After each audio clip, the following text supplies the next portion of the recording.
Am I the jerk for telling my lesbian ex-wife that her partner cannot be my son's mom?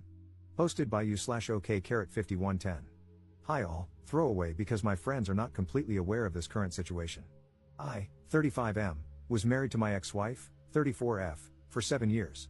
2 years ago, my ex-wife came out as a lesbian. This came as a complete shock to me.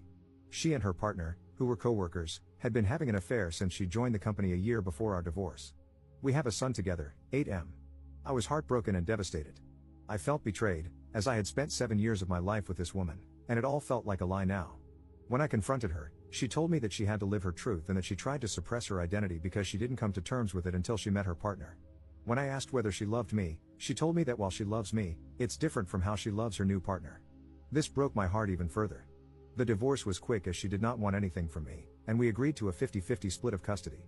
I decided to go no contact with her and handled the custody transfer process through my sister, 27F, whom I moved in with after the divorce. I sold the house, and we mutually agreed that the excess money from the sale would go into a college fund for our son. I could not bear to stay in that house anymore, as it kept reminding me of her betrayal. For context, she introduced her partner as her work friend, and I believed her. I had no reason to suspect anything, and they had several girls' nights, which I now figure were probably cover for the affair. For 6 months, I was in a depressive state because I didn't know where I went wrong. But this is one of those scenarios where nothing I could have done would have made it better.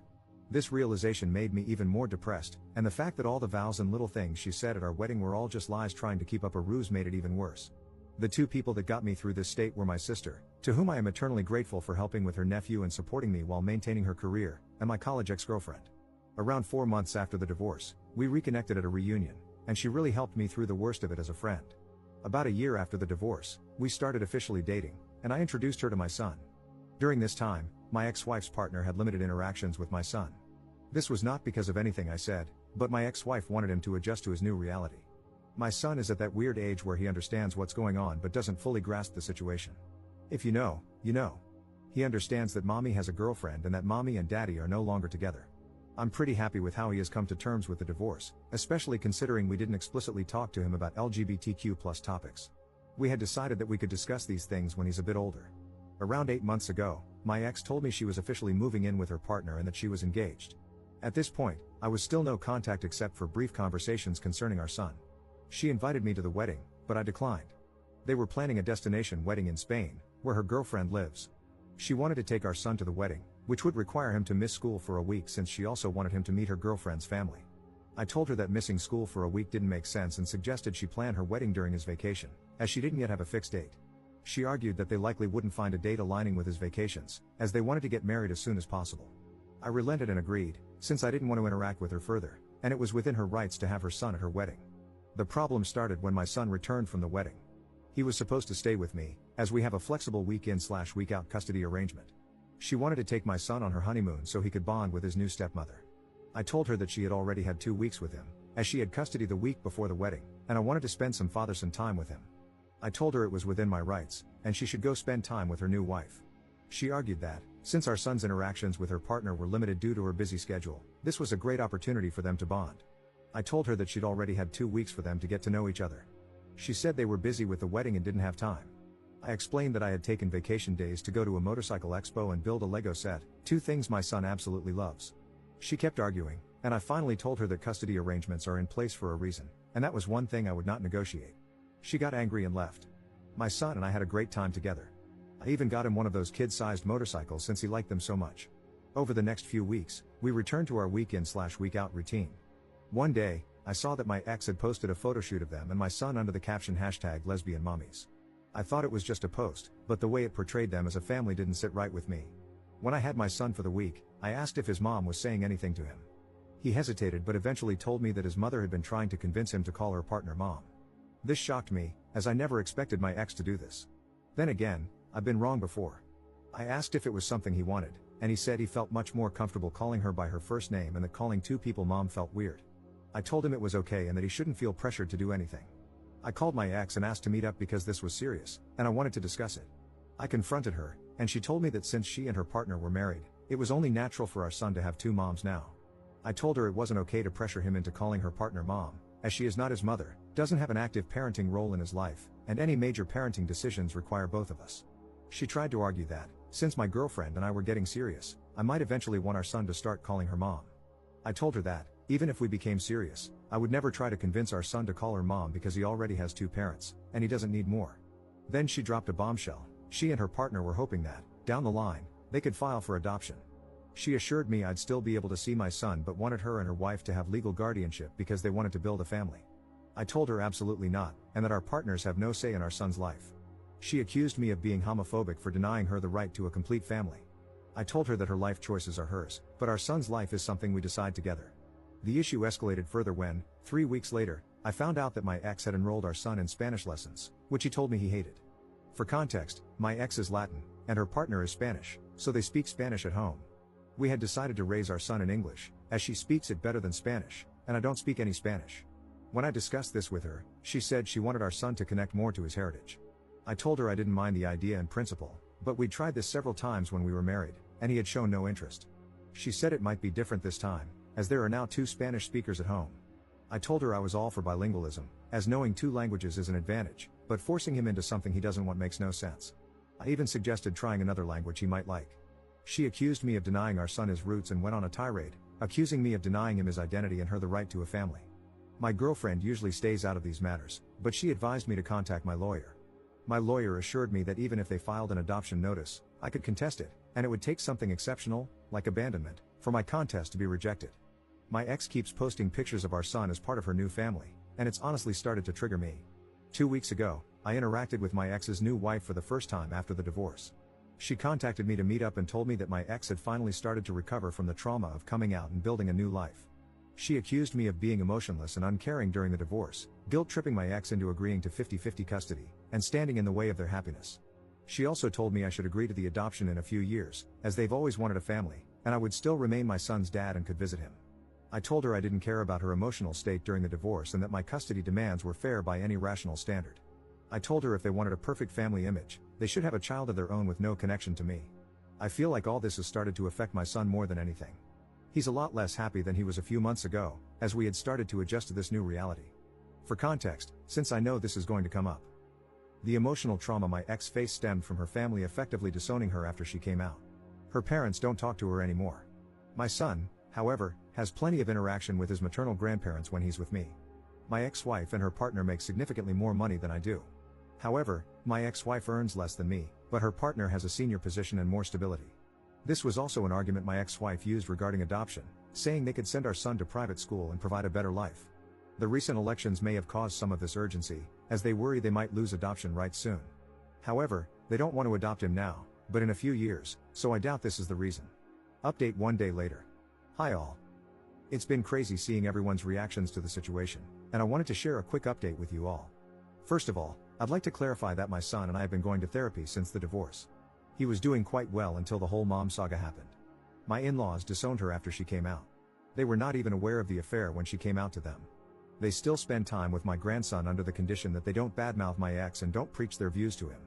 They agreed and said that they valued a relationship with their grandson over any political views they might hold. I have been a part of every interaction they have had with him because I was worried they might say something inappropriate. Thankfully, this has not been the case. Her extended family has told me that they have all cut her off as well, some for the affair and some for her being gay. Our mutual friends also cut her off because of the affair. All our mutual friends were my work buddies and their spouses/partners. I did not ask them to do anything, they came to the decision on their own. I was actually glad when she told me she had made a friend on her own, as she used to complain about not liking her colleagues. We all know how that turned out. I'm pretty sure they're not planning to skip the country. I have all my son's documents, and we decided this during the divorce because she was still figuring out where to go. Since I was moving in with my sister, the chances of them getting misplaced were low. I have also not received any demands for the documents, and she returned the passport to me when we came back. The whole adoption thing probably stems from the fact that my son has a very close relationship with his mother. The only times he has really complained to me are when she asked him to call her partner mom and when she made him take Spanish classes he didn't want. We did everything for him equally during our marriage, but I had to travel out of state to my parents frequently during COVID because they were sick with pre-existing conditions and couldn't take care of themselves. My sister was on an assignment abroad at that time. My sister also agreed with this. Please let me know your thoughts. I listened to people and contacted my lawyer, who is also my friend, this morning. He told me the same thing as last time, that it would take something really unusual for the adoption process to go through, like child abandonment. He also said that they are a bunch of idiots who have no idea how the law works. He also told me that if the whole "we want to adopt him" is a real thing and if she is talking negatively about me to my son and I could prove it, I could get custody. This has not been the case, as I've not heard my son say that his mom says bad things about me. This brought me a sigh of relief. I plan to contact my ex today with the following conditions. We both install parenting apps and document all interactions. No more mention to me or my son regarding adoption or calling her partner mom. No more posting images of my son as part of their perfect queer family, because, frankly, I don't want my son's photos on the internet when he is so young. He can decide what he wants when he is older. I plan to talk to my ex in a couple of hours. Please let me know what you think about this. Second update 1 day later. Hi all, I talked to my ex today. She was busy yesterday, and I wanted more time to gather my thoughts. When we met, I put forth my demands. She told me the parenting app idea seems fine and that she has no problem with it. She got sad when I told her to drop the idea of adoption and calling her partner mom, as it's just not going to happen. She explained that her family had pressured her to settle down. I proposed after a year of dating, and I didn't know this, and getting pregnant so soon after getting married wasn't what she had in mind. She got pregnant 1.5 years after getting married. Does that count as soon? I don't know. She said she had been in the closet her whole life because of her parents and thought marrying me would make her feelings subside. She was happy until she met her partner. She went through postpartum depression after giving birth, but I didn't know she hadn't wanted to get pregnant so soon. She then admitted that the reason they, her wife and her, wanted to adopt my son was that she wanted to start fresh. She said she was never really happy during our marriage and that with her new wife, she could have the family she'd always dreamed of. She didn't want my son to grow up resenting her for being a lesbian since he doesn't have much exposure to people like her, apart from her and her partner. Look, I have to be honest here. I don't know any gay people, and no one in my family or circle of friends is gay. We've never talked about these things because it just doesn't come up in daily life. That doesn't mean my son and I have no idea who they are, especially after the divorce. I told her this wasn't going to happen and that he has had a lot of exposure to people from her community. I told her it seemed like a flimsy excuse to separate my son and me and that she was making it up to justify her actions. After some arguing, she revealed the real reason she and her partner wanted to adopt my son. Reddit, your prediction abilities are unreal. Apparently, they wanted to adopt him because they are considering moving to Spain in a few years. I told her she couldn't do that and that the legal framework supports me and my rights in both countries. She admitted she knew this, which is why they wanted me to sign the adoption papers. I told her she was crazy to think I'd agree. I reminded her that she still needs my permission to take him out of the country, just like when they got married in Spain. Thanks to a Reddit comment, I researched the laws about this, so I know this isn't happening. She said they wanted to see if I'd agree, and if I didn't, they wouldn't pursue it because she doesn't want to be separated from her son. I emphasized again that this is not going to happen and that if she tries anything or says anything to my son, I'll sue for full custody. She looked sad and said they wanted to check with me first. I told her, in what world would you expect me to give you and your wife full custody? First, you divorce me, leave me for a woman, and then expect me to sign over my child and act like nothing happened? I told her from now on, every interaction will be documented, and if I suspect anything, I'll sue for full custody. She seemed scared at the idea of losing custody. I don't think she considered that possibility, and she agreed. I also told her not to try to create this picture-perfect queer family because it's not going to happen. Our son has a mom and a dad that he spends half his time with, not two moms. He is not her affair partner's son. He's her son and mine. If she wants a child with her wife, they can have one on their own. I reminded her that the courts are more likely to side with me because of what she's been trying to do and the fact that I work from home and spend more time with our son than she does. I've been trying to ensure he has a stable relationship with both parents since the divorce because I don't want him to resent either of us. But if she tries to remove me from his life, I'll sue for full custody and deal with any resentment he has toward us. I didn't want to argue anymore, so I left the room. I secretly recorded the conversation to have proof in case anything happens. Honestly, Reddit, I've been very angry at my ex since the divorce. I haven't shown it around her or my son because I don't want her to use it against me, and I've been going to therapy, but I'm still angry inside. Her comments today about our marriage hurt me even more. I spent 7 years with this woman, and her betrayal still angers me to this day. When I got home, I contacted my lawyer friend. He reiterated that they'd have to kidnap my son for their plan to work. I asked if there was anything else we could do. He said the current custody agreement is very thorough, and we've ensured that. Whether I want full custody is up to me, but I have to be sure before putting my son and myself through the process. I don't want my son to grow up without either parent because that's not healthy for him. That's why I won't sue for full custody now. If they're foolish enough to kidnap him, which I'm sure they're not, the law is on my side. I know her partner's position at work, so I doubt they'd give it all up without a good reason. As for the passport issue, I have all his documents, and things like notifying me about travel or hospital visits are already in the custody agreement.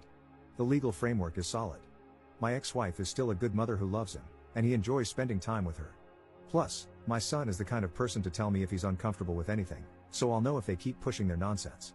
On a positive note, I'm not against Spanish lessons, but my son doesn't like them. I just suggested he try learning a language he enjoys. There are plenty of options. I didn't bring this up with my ex, but now I know she was pushing for Spanish because of the Spain idea. Thank you, everyone, for your support. You really helped me understand the situation. I can't believe I didn't think about her considering Spain until I read the comments. You all are amazing.